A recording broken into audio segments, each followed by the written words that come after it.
68세 김씨, 50년 친구의 장례식에 갔습니다. 고등학교 동창이었습니다.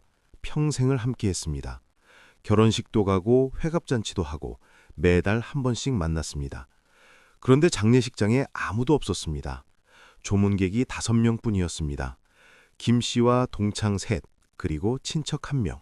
그게 전부였습니다. 충격이었습니다. 그렇게 사람 좋고 친구 많던 사람이었는데 회사에서 인맥도 넓었고 골프 모임도 있었고 동호회도 여럿이었습니다. 그런데 죽음 앞에서는 아무도 없었습니다. 김 씨는 그날 밤 잠을 이루지 못했습니다. 내가 죽으면 얼마나 올까? 과연 누가 올까? 생각하니 막막했습니다. 그때 깨달았습니다. 60을 넘으면 인간관계가 완전히 달라진다는 사실을 말입니다. 친구라고 생각했던 사람들이 하나둘 사라지고 남는 것은 손에 꼽을 정도가 된다는 진실을 마주했습니다. 오늘 이 시간 왜 그런 일이 벌어지는지, 어떻게 대응해야 하는지를 명확히 말씀드리겠습니다. 첫 번째 이유는 죽음이 관계를 끊습니다. 가장 직접적이고 슬픈 이유입니다. 50대까지는 주변에서 사람이 잘 죽지 않았습니다. 가끔 사고로, 드물게 병으로 떠나는 사람이 있었지만 예외였습니다. 하지만 60을 넘으면서 달라집니다. 친구들이 하나둘 세상을 떠납니다. 암, 심장병, 뇌졸중으로 갑자기 연락이 끊깁니다. 처음에는 충격입니다. 믿기지 않습니다. 함께 웃고 떠들던 사람이 없어졌습니다. 장례식에 가서 눈물 흘립니다. 하지만 이것이 반복되면 무뎌집니다. 1년에 서너 명씩 장례식에 갑니다. 슬픔도 익숙해집니다. 다음은 나일 수도 있다는 공포가 옵니다. 친구가 죽으면 관계망이 무너집니다. 그 친구를 통해 알던 사람들과도 연락이 끊깁니다. 그 친구가 주선하던 모임도 없어집니다. 한 명이 떠나면 10명과의 연결이 끊어집니다. 인간관계가 급속도로 축소됩니다. 한 할아버지는 말씀하셨습니다. 주소록을 보면 절반이 돌아가셨다고, 전화번호 옆에 십자가 표시가 늘어간다고, 이제는 새로운 사람을 만나도 이름을 외우지 않는다고, 어차피 먼저 갈 사람들이라고 했습니다. 두 번째 이유는 이해관계가 사라집니다. 필요가 없어지면 관계도 없어집니다. 젊을 때 친구는 대부분 이해관계로 묶여 있었습니다. 같은 회사 동료, 같은 업계 사람, 비즈니스 파트너, 거래처, 서로 도움이 되니까 만났습니다. 정보를 교환하고 일을 주고받고 인맥을 활용했습니다. 필요했습니다. 하지만 은퇴하면 모든 것이 끝납니다. 더 이상 도움을 줄 수도 받을 수도 없습니다. 직함이 사라지면 가치도 사라집니다. 전무였던 사람도 은퇴하면 그냥 노인입니다. 아무도 찾지 않습니다. 전화가 뚝 끊깁니다. 골프 모임도 없어집니다. 비싼 회비를 낼 돈이 없어집니다. 체력도 따라주지 않습니다. 모임에서 빠집니다. 한두 번 빠지면 연락이 끊깁니다. 모임은 계속되지만 나는 없습니다. 외로움이 옵니다. 한 전 임원은 말했습니다. 현직일 때는 하루에 전화가 수십 통 왔는데 은퇴하니 일주일에 한 통도 안 온다고. 사람들이 자기를 좋아한 게 아니라 직함을 좋아했다는 것을 뒤늦게 깨달았다고, 쓸쓸했다고 했습니다. 세 번째 이유는 건강이 관계를 제한합니다.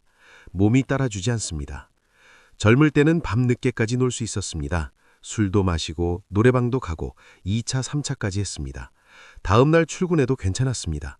체력이 넘쳤습니다. 하지만 60을 넘으면 달라집니다. 저녁 약속이 부담입니다. 일찍 피곤합니다. 밤 9시만 되어도 졸립니다. 술을 마시면 다음 날 끙끙 앓습니다. 소화도 안 되고 머리도 아프고 온몸이 쑤십니다. 나가기 자체가 힘듭니다. 무릎이 아파서 멀리 못 갑니다. 날씨가 추우면 외출하기 싫습니다. 더우면 더워서 못 나갑니다. 감기라도 걸릴까 봐 조심합니다. 집에만 있게 됩니다. 약속을 자주 취소하게 됩니다. 몸이 안 좋아서, 병원 가야 해서, 피곤해서. 처음에는 이해해 줍니다. 하지만 계속 그러면 부르지 않습니다. 연락이 뜸해집니다. 자연스럽게 멀어집니다. 네 번째 이유는 경제적 격차가 벌어집니다. 돈이 관계를 갈라놓습니다. 은퇴 후 경제 상황은 사람마다 천차만별입니다. 어떤 사람은 충분한 연금과 재산이 있어서 여유롭습니다. 어떤 사람은 빠듯합니다. 어떤 사람은 극심하게 어렵습니다.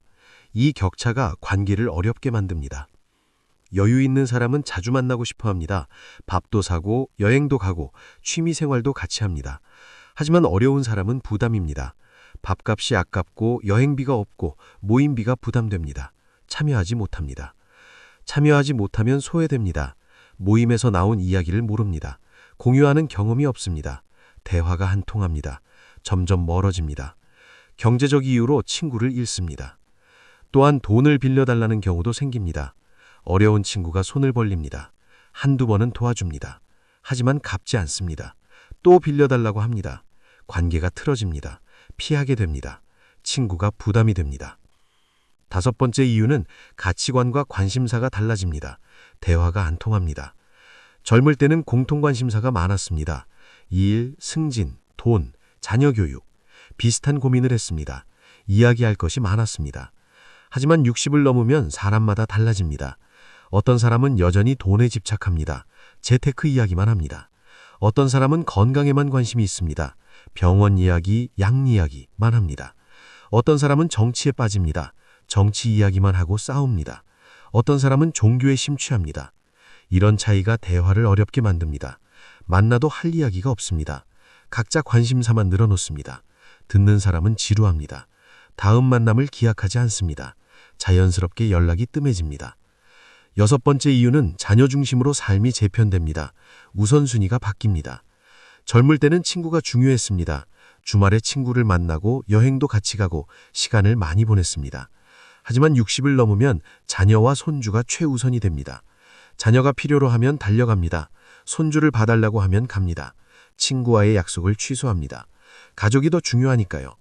친구들도 이해합니다. 그들도 똑같으니까요. 하지만 이것이 반복되면 문제입니다. 항상 자녀 핑계로 약속을 취소합니다. 친구들이 섭섭해합니다. 부르기를 꺼립니다. 관계가 소원해집니다. 가족은 가까워지지만 친구는 멀어집니다. 일곱 번째이자 마지막 이유는 진짜 관계만 남습니다. 이것은 나쁜 것이 아닙니다. 젊을 때는 관계가 넓었습니다. 아는 사람이 많았습니다. 명함도 많이 모았습니다. 숫자가 많은 것이 좋은 줄 알았습니다. 하지만 60을 넘으면 깨닫습니다. 중요한 것은 숫자가 아니라 깊이라는 것을 말입니다. 이해관계가 사라지고 시간이 지나고 어려움을 겪으면서 진짜 친구가 걸러집니다. 필요할 때 도와주는 사람, 아무 조건 없이 만나는 사람, 진심으로 걱정해주는 사람. 이런 사람이 진짜 친구입니다. 숫자는 줄어듭니다. 100명에서 10명으로, 10명에서 3명으로 줄어듭니다. 하지만 질은 높아집니다. 깊어집니다. 진해집니다. 이 몇 명이 인생의 진짜 재산입니다. 한 할머니는 말씀하셨습니다. 젊을 때는 친구가 100명이라고 자랑했는데 지금은 3명밖에 안 남았다고.